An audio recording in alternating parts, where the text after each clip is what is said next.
சாயிராம். எல்லோரையும் எல்லா இடத்திலேயும் பழிவாங்க வேண்டும் என்ற சிந்தனை இல்லாமல் இருக்கலாம். சில இடங்களில் சில பேரை மன்னித்துவிட்டு கடந்து செல்லவும் பழகலாம். சில சமயங்களில் மன்னிப்பது கூட பழி வாங்குவதை விட அதீத காயத்தை ஏற்படுத்திவிடும் என்பதுதான் உண்மையிலும் உண்மை. ஜெய் சாயிராம், ஜெய் ஜெய் சாயிராம்.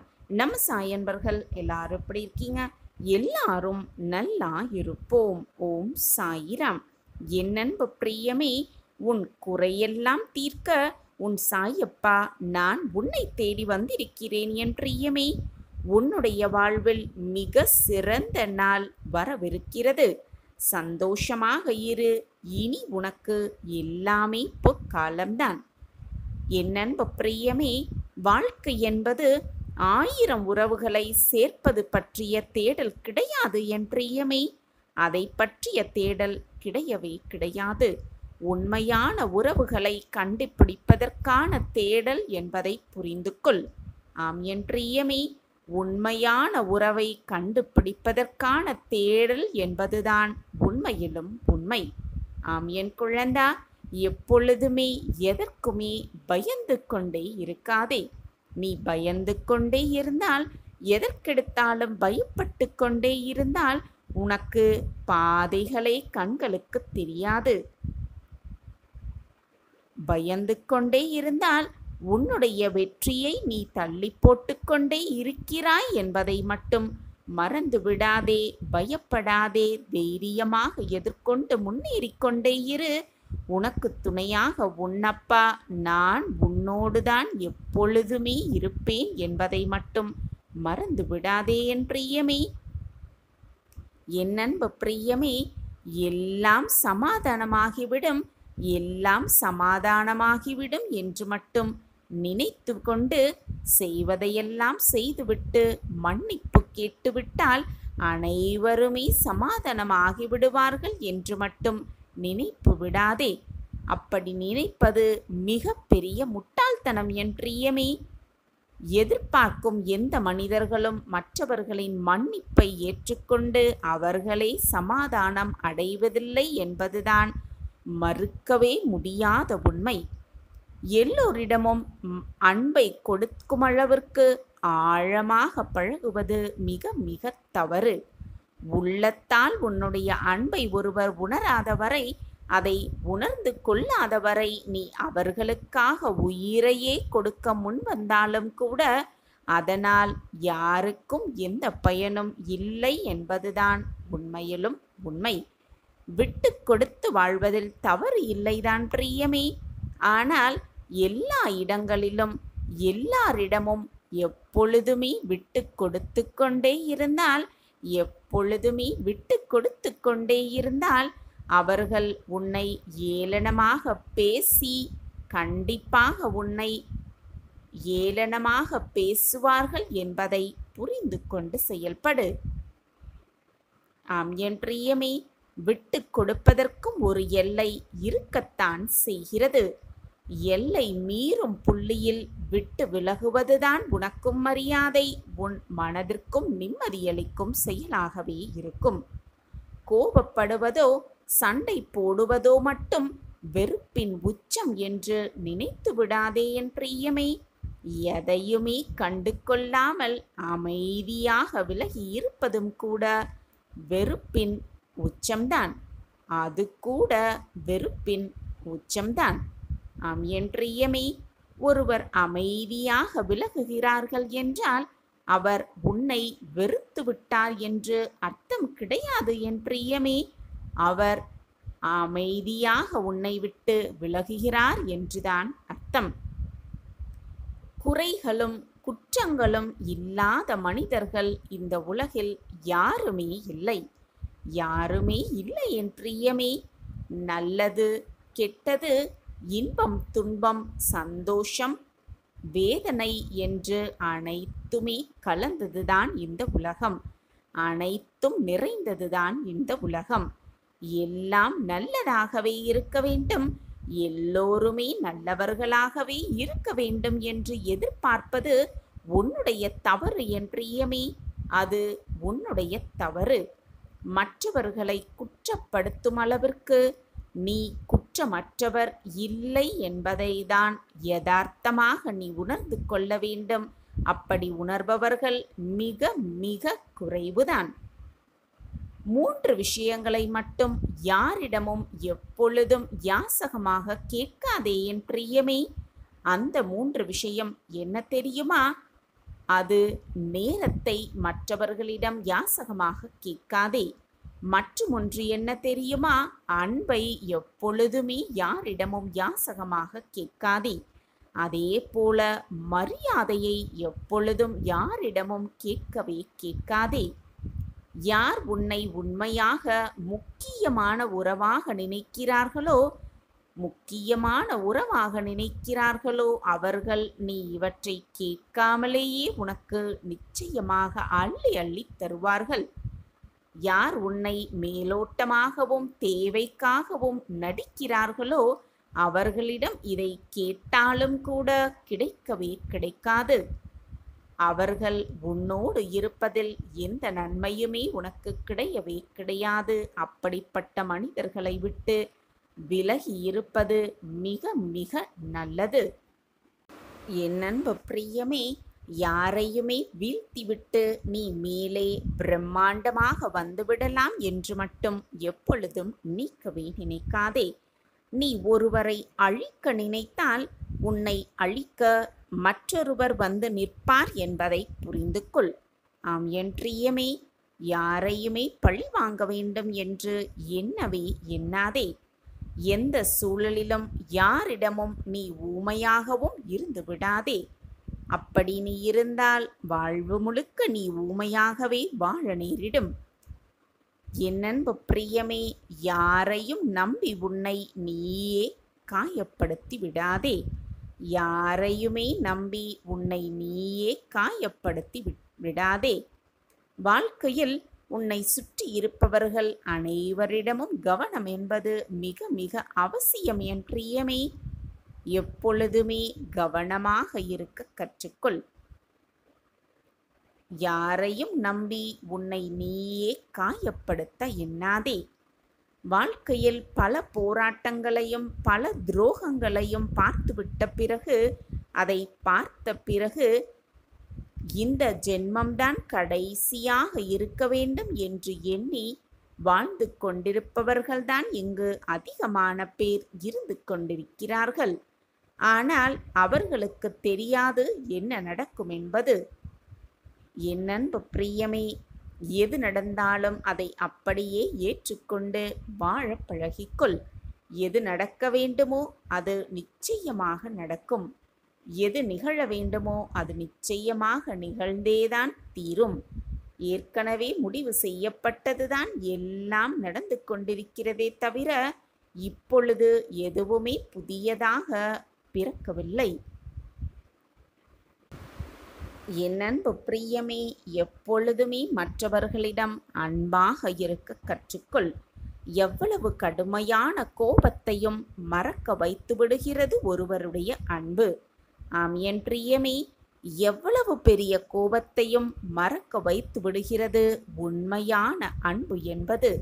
எனவே அனைவரிடத்திலும் அன்பாக இருக்க கற்றுக்கொள் என் பிரியமே. மனதில் அன்பு மட்டும் இருந்து விட்டாலே போதும், எல்லாமே சாத்தியம்தான். கடினமான இதயம் கூட கரைந்துவிடும் தூய்மையான அன்பை மழையாய் பொழியும் பொழுது. ஆம் என் பிரியமே, இன்பத்தில் மட்டுமல்ல துன்பத்திலும் துணையாக வந்து நிற்பதுதான் உண்மையான அன்பு. அந்த அன்பு உனக்கு எப்பொழுது கிடைக்கிறதோ அதை எப்பொழுதுமே விட்டுவிடாதே என் பிரியமே. உன்னுடைய தவறுகளை நீ உணர்ந்து கொள்ளாத வரையில், நீ அதை புரிந்து கொள்ளாத வரையில் எப்பொழுதும் மற்றவர்களை மட்டுமே குறை சொல்லிக் கொண்டுத்தான் இருப்பாய். மற்றவர்களை பற்றிய குறை உன் மனதில் எப்பொழுதும் ஓடிக்கொண்டேதான் இருக்கும். வார்த்தைகளின் மதிப்பை தெரிந்தவர்களோடு மட்டும் வாதம் செய்ய கற்றுக்கொள் என் பிரியமே. வார்த்தைகளால் வதம் செய்பவர்களோடு மௌனமாகவே இருந்து விடுவது மிக மிக நல்லது. என் அன்பு பிரியமே, மௌனம் என்பது கூட மிக பெரிய ஆயுதம்தான். நீ எப்பொழுது எதை எதிர்பார்த்து கொண்டிருக்கிறாயோ அந்த நேரத்தில் அது நிகழவே நிகழாது. நீ எதிர்பாராத நேரத்தில் நிகழ்வதுதான் அதிசயம். அந்த அதிசயம் உன் வாழ்வில் நிச்சயமாக நிகழும். அதுவரை காத்து கொண்டிரு என் கண்மணியே. நிதானமாக காத்திரு. உன்னுடைய எண்ணங்கள் தூய்மையாக இருக்கும் பட்சத்தில் நீ எண்ணியது, நீ விருப்பப்படுவது, பிரார்த்தனை பண்ணுவது எல்லாமே உனக்கு நடைபெறும். துரோகத்தால் பலர் வீழ்ந்து இருக்கிறார்கள். அப்படி வரலாறும் உண்டு என் பிள்ளையே. ஆனால் துரோகித்தவர் ஒருவர் கூட நன்றாக வாழ்ந்ததாக சரித்திரமே கிடையாது. மனிதனின் மனதை புண்படுத்தும் சக்தி சில வார்த்தைகளுக்கு மட்டுமல்ல, சில மௌனங்களுக்கும் இருக்கவே செய்கிறது. நான் தேவையில்லை என்று சிலர் நம்மை நினைக்க துவங்குவதற்கு முன் அவர்களை விட்டு விலகி இருக்க கற்றுக்கொள்வது மிக மிக சிறந்தது என் பிள்ளையே. நீ தடுக்கி கீழே விழும்பொழுது உன்னை தூக்கிவிட யாருமே வரவில்லை என்றாலும், நீ நிமிர்ந்து சீராக நடை பயிலும் பொழுது உன்னை தடுக்கி விழ வைக்க யாராவது ஒருவர் நிச்சயமாக வருவார்கள் குழந்தையே. இதுதான் வாழ்க்கை. இந்த வாழ்க்கையை புரிந்து கொண்டு நீ நம்பிக்கையோடும் தைரியமாகவும் உன்னுடைய நடையை செல்லிக்கொண்டே இருந்தால், போராடிக்கொண்டே இருந்தால், உனக்கான தடைகளும் தடங்கல்களும் எதுவுமே உன்னை நெருங்கவே முடியாது. ஒரு ஊரில் ஒரு தந்தையிடம் மகன் தனக்கு ஏதேனும் ஒரு துன்பமோ அல்லது மனக்கவலையோ ஏற்படும் பொழுது வந்து கலங்கி நிற்பான். அப்பொழுது அவனது பிரச்சனையை கேட்ட பின் தந்தை ஒரே வார்த்தையில், இவ்வளவுதானா உன் பிரச்சனை, எல்லாமே சரியாகிவிடும் என்பாராம். அவனுக்கும் சில நாட்கள் அந்த பிரச்சனையோ துன்பமோ இல்லாது போய்விடும். அந்த மகனும் வளர்ந்தான். தந்தைக்கும் வயதானது. அவரது மகன் தற்போதெல்லாம் எந்த பிரச்சனை வந்தாலும் தந்தையிடம் சிரித்துக்கொண்டே சொல்ல ஆரம்பித்தான். ஒரு நாள் மகன் தந்தையிடம் கேட்டான், ஏம்பா, நான் எவ்வளவு பெரிய பிரச்சனைன்னு வந்தாலும் இவ்வளவுதானே அப்படின்னு கேட்கிறாய், எனக்கும் அந்த பிரச்சனை சுலபமா முடிஞ்சு விடுகிறதே, இது எப்படி சாத்தியம் என்று கேட்டானாம். அந்த தந்தை சிரித்துக்கொண்டே சொன்னார், சில வருடங்களுக்கு முன்னால் பிரச்சனைனா மிகவும் கண்கலங்கி விடுவாய். நீ கலங்கும் பொழுது அந்த பிரச்சனையை எப்படி தீர்க்க வேண்டும் என்று உனக்கு தெரியாமல் இருக்கும். நான் இவ்வளவுதானா என்று சொன்னவுடன் உன் மனமும் இது ஒரு பிரச்சனையே இல்லை அப்படிங்கிற ஒரு முடிவுக்கு வந்து அந்த பிரச்சனையும் முடிந்துவிடும். நீ அப்படி இருந்ததால் இப்பொழுது எவ்வளவு பெரிய பிரச்சனை உன் முன்னாடி வந்து நின்றாலும் அதற்கான தீர்வு மட்டுமே உனக்கு தெரிகிறது. அதே போல என்னுடைய சின்ன வயதில் எனக்கு ஏதாவது பிரச்சனை வந்தால் அதை தீர்க்க ஆளே இல்லை. அதை தவிர என்னை மேலும் பயமுறுத்த நிறையவே ஆள் இருந்தார்கள். அதனால்தான் மகனே, நான் உன்னிடம் நீ எவ்வளவு பெரிய பிரச்சனை என்னிடம் கொண்டு வந்தாலும் இவ்வளவுதானா என்று கேட்பேன். நீயும் உடனே இது ஒரு பிரச்சனையே இல்லை என்ற முடிவுக்கு வந்து விடுவாய் என்று கூறினாராம் அந்த தந்தை மகனிடம். என் குழந்தையே, நீயும் எவ்வளவு பெரிய புத்திசாலியாக இருந்தாலும் ஒரு நிமிடம் இவ்வளவா என்று நினைத்தால் நீ அங்கேயே நின்று விடுவாய் குழந்தையே. அடுத்த அடி உன்னால் எடுத்து வைக்கவே முடியாது. உன் எண்ணம்தான் வாழ்க்கையாகிவிடும். ஆனால் இவ்வளவுதானா என்று நினைத்துப்பார். அனைத்தையும் தாண்டி அடுத்த கட்டத்துக்கு நீ நிச்சயமாக செல்வாய். இதுதான் குழந்தை வாழ்க்கை. எனவே எப்பொழுதும் கவனமாக செயல்படு என் குழந்தையே. என் தங்கமே, உன் வாழ்க்கையில் நீ ஏமாந்து நிற்கும் பொழுதுதான் சிந்தனையே செய்கிறாய். இத்தனை நாட்கள் எப்படியெல்லாம் ஏமாற்றப்பட்டோம் என்று சிந்தனை செய்கிறாய். நீ எப்பொழுதும் பிரச்சனைகளை பற்றி மட்டுமே சிந்தித்துக் கொண்டிருந்தால் இன்னும் பிரச்சனைகள் தான் அதிகமாக வந்து சேரும்.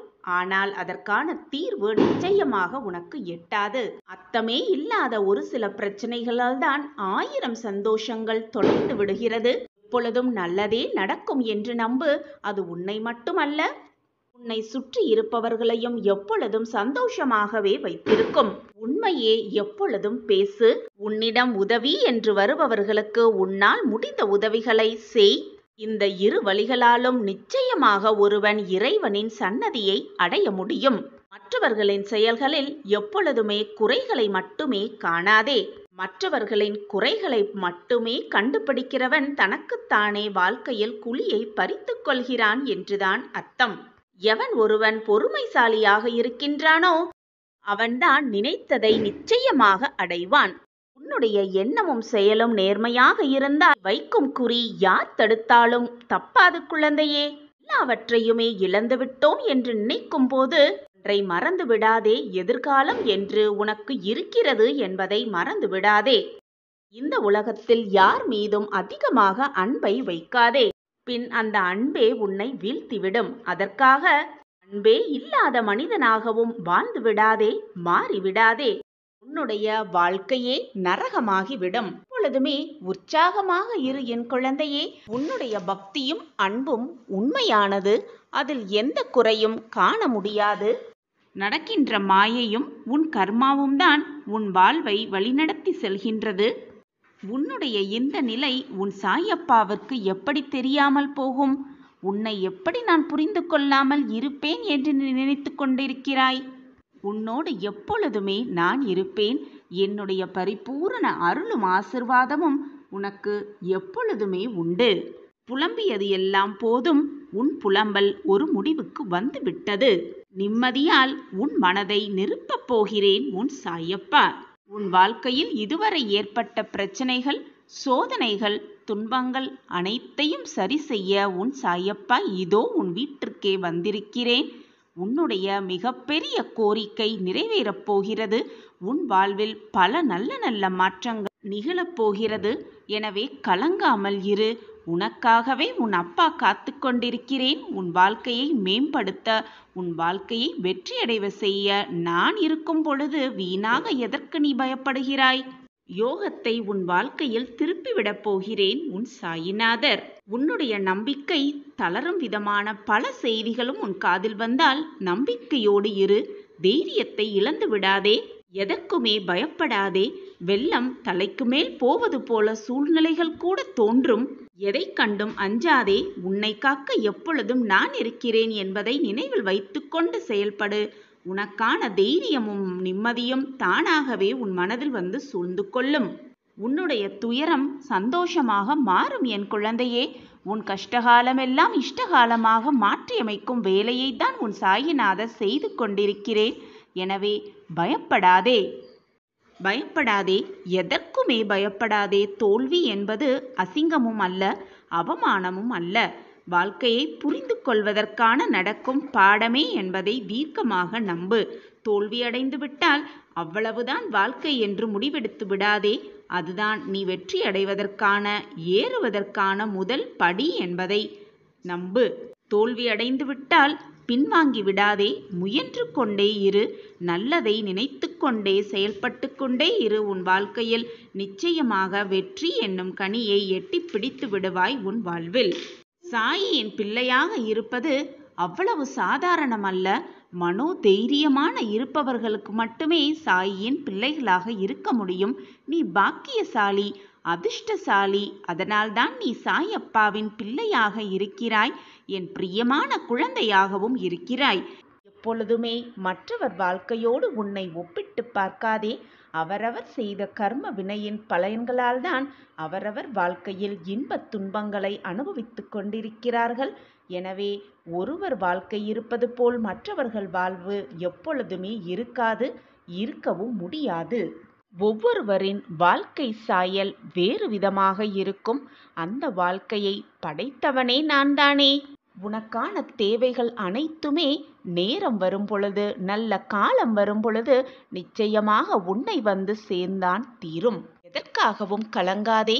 உனக்கான ராஜயோகத்தின் அருகில் நீ நின்று கொண்டிருக்கிறாய். உன்னையும் உன் குடும்பத்தையும் மீண்டும் காலூன்றி நிற்க வைப்பேன் உன் சாயிநாதர் என்பதை மறந்து விடாதே. நீ நான் கண்டெடுத்த பொக்கிஷம். உனக்கு நல்லது செய்யாமல் வேறு யாருக்கு செய்ய போகிறேன் சொல்? நன்றாக யோசித்துப்பார். உன் அப்பா உனக்காகவே காத்து கொண்டிருக்கிறேன். உனக்கு வரத்தை வாரி வாரி வழங்க உன் அப்பா இருக்கும் பொழுது எதற்காக நீ சோகத்தின் உச்சியில் இருக்கிறாய்?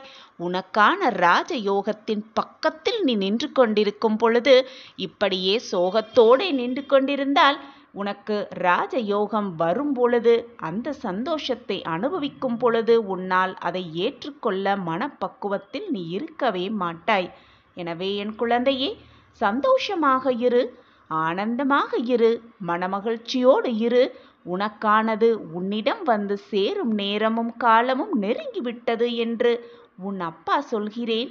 என் வார்த்தைகளின் மீது நம்பிக்கை வைக்க மாட்டாயா? இந்த பதிவு உன் கண்ணில் பட்டிருக்கிறது என்றால், என்னுடைய வாக்கு உன் காதில் விழுந்து கொண்டிருக்கிறது என்றால், இதை நீ இப்பொழுது இந்த நொடி கேட்டுக்கொண்டிருக்கிறாய் என்றால், உனக்கு நல்ல நேரமும் காலமும் ராஜயோகமும் எல்லாம் கூடி வந்திருக்கிறது என்றுதானே அர்த்தம். இது கூட உனக்கு புரியவில்லையா என் பிள்ளையே? உனக்கு எல்லாம் நிகழப் போகிறது, உனக்கு எல்லாம் சாதகமாக நடக்கப் போகிறது என்பதால்தான் இது உனக்கு இப்பொழுது கண்ணில் பட்டிருக்கிறது. இப்பொழுது என்னுடைய வாக்கை நீ கேட்டுக்கொண்டும் இருக்கிறாய். அற்புதம் நிகழத்தான் போகிறது உன் வாழ்க்கையில். மகிழ்ச்சி பொங்கத்தான் போகிறது உன் வாழ்க்கையில். சந்தோஷம் நிரம்பி வழியப் போகிறது உன் வாழ்க்கையில். தேவையில்லாமல் என் நாவிலிருந்து எந்த சொற்களும் விழாது என் குழந்தையே. நான் கூறுகிறேன் என்றால் அது நிச்சயமான சத்திய வாக்காகத்தான் இருக்கும். என் வாக்கு என்றுமே பொய்த்ததில்லை. என்னை நம்பியவர்களை நான் எப்பொழுதும் விட்டு கொடுத்ததும் இல்லை, அவர்களை விட்டு சென்றதும் இல்லை. ஐயப்பாவின் நாமஸ்மரணத்தை வாயால் உச்சரித்துக் கொண்டே இரு. நீ நினைத்த விஷயத்தை தடையில்லாமல் நடப்பதற்கான வழியை நான் ஏற்படுத்துவேன், உனக்காகவே ஏற்படுத்துவேன். இது நாள் வரை நீ காத்திருந்த காத்திருப்பு வீண் போகாது, வீண் போகவும் நான் விடமாட்டேன். ஒரு மங்கள செய்தி நாளை உன்னை தேடி வரும். இது நாள் வரை உன் காத்திருப்பு வீண் போனதில்லை அல்லவா? இப்பொழுது மட்டும் எப்படி வீணாகி போய்விடும் என்று நீ கவலைப்பட்டு கொண்டிருக்கிறாய்? நம்பிக்கையோடு இரு. உனக்கு என்று எழுதப்பட்டது நிச்சயமாக உன்னை தேடி வரும். அந்த வேலையை உனக்காக நான் செய்து முடிப்பேன். அந்த வாய்ப்பை நிச்சயமாக நான் உன் கண்களுக்கு காட்டுவேன். என்னுடைய முழுமையான ஆசிர்வாதமும் சங்கல்பமும் இருந்ததால்தான் இப்பதிவு கூட உன் கண்ணில் பட்டிருக்கிறது. இப்பதிவு உன் கண்ணில் பட்டிருக்கிறது என்றாலே நல்ல நேரம் உனக்கு ஆரம்பமாகிவிட்டது என்றுதானே அர்த்தம். நன்றாக உணர்ந்து பார். அப்பா சொல்லும் வாக்கு என்றாவது பொய்த்ததுண்டா? அப்பாவின் வாக்கு நிச்சயமாக பொய்யாகாது குழந்தையே. நீ ஆசைப்பட்ட விஷயம் உனக்கு நடக்கும் என்கிற அனுகிரகத்தினால்தான் இப்பதிவு உன் கண்ணில் பட்டிருக்கிறது. உன் காத்திருப்பு என்றைக்கும் வீண் போகாது. இதிலிருந்து நன்றாக உணர்ந்து கொள். நீ நினைத்த விஷயம், நீ ஆசைப்பட்ட விஷயம், நீ என்னிடம் வேண்டிய விஷயம் எல்லாம் உனக்கு நடக்கும் என்பதை புரிந்து கொள். உனக்கானது என்றால் அது உன் கண்ணில் நிச்சயமாக படும். நீ விரும்பிய விஷயத்தை, நீ ஆசைப்பட்ட விஷயத்தை உன் அப்பாவே முன்னால் இருந்து உனக்கு நடத்தி கொடுப்பேன். உன் மனம் குளிரும் வரை. உனக்கு சில விஷயம் கால தாமதமாகிறது என்றால் அதைவிட சிறப்பான விஷயத்தை உன் அப்பா உனக்காக தயார் பண்ணி கொண்டிருக்கிறேன் என்பதை மறந்து விடாதே. என்னுடைய ஆசிர்வாதத்தால் நிச்சயமாக அது உன் கைகளுக்கு வந்து சேரும். ரெட்டிப்பு மகிழ்ச்சியோடு. நான் கொடுப்பது நிச்சயமாக உனக்கு நிலையானதாகவும் நிரந்தரமாகவும் இருக்கும் என்ற நம்பிக்கையோடு பொறுமையாக காத்திரு. நீ சந்தோஷத்தில் திக்கு முக்காடப் போகிறாய். ஓடோடி வந்து உன் சாயப்பாவிற்கு நன்றி சொல்லத்தான் போகிறாய். இது நடக்கும் பார். இது உன் சாயப்பாவின் சத்திய வாக்கேதான். இப்பொழுது உன் மனதிற்குள் என்ன ஓடிக்கொண்டிருந்தாலும், நீ உன் மனதில் என்ன நினைத்து கொண்டிருந்தாலும் சட்டென உன் அப்பாவின் காதில் சொல்லிவிடு. அதை கேட்ட தருணத்திலேயே என்னுடைய உதவி உனக்கு சர்வ நிச்சயமாக கிடைக்கும். நம்பிக்கையோடே கேள். உன்னுடைய மாற்றத்தை, மிகப்பெரிய மாற்றத்தை நீ கண்முன்னே சர்வ நிச்சயமாக கேட்பாய், பார்ப்பாய். இதுவரை உன் வாழ்வில் சந்தோஷமின்மை, நிம்மதியின்மை, வேதனை எல்லாம் அதிகமாகத்தான் இருந்தது. உன் வாழ்க்கையே போராட்டக் களமாகத்தான் இருந்தது.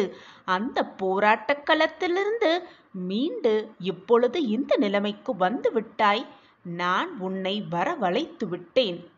இது நாள் வரை நீ பட்ட வேதனையிலிருந்து விடுபட்டு விட்டாய்.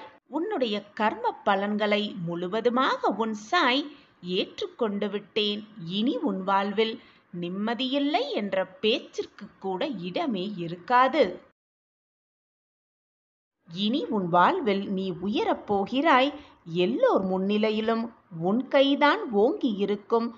உன்னுடைய வார்த்தைக்காக அனைவரும் ஏங்கி நிற்கத்தான் போகிறார்கள். உன்னை ஏளனமாக நினைத்தவர்கள், நீ வேண்டாம் என்று உதறி தள்ளியவர்கள் எல்லாம் உன்னுடைய பாசத்திற்காகவும் அன்பிற்காகவும் ஏங்கி நிற்கப் போகிறார்கள். உன்னுடைய வார்த்தைக்காக அவர்கள் ஏங்கி நிற்கப் போகிறார்கள். இது சர்வ இனி அனைத்திலும் நீ வெற்றி பெறப் போகிறாய். நீ நினைத்தது எல்லாமே நடக்கப் போகிறது.